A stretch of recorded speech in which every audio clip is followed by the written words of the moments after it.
Olha só, pessoal, esse é o barulho que tá fazendo o meu motor de um Palio, novo Palio 1.4 motor ano 2012.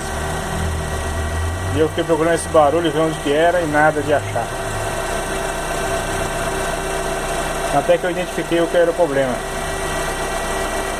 Um problema sério. É a bomba de óleo. Eu levantei o carro e coloquei o aparelho para verificar barulho e constatei que o barulho vinha da bomba de óleo. Então eu vou substituir a bomba. E quando eu substituir a bomba eu faço um novo vídeo para vocês verem como ficou, né?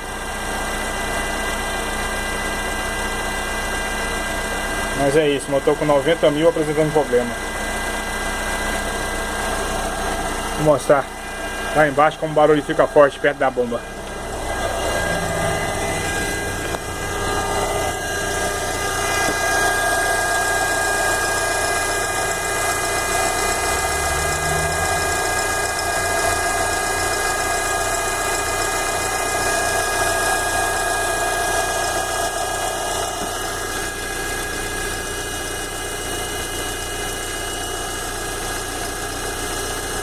Aí é o filtro de óleo onde fica a bomba de combustível.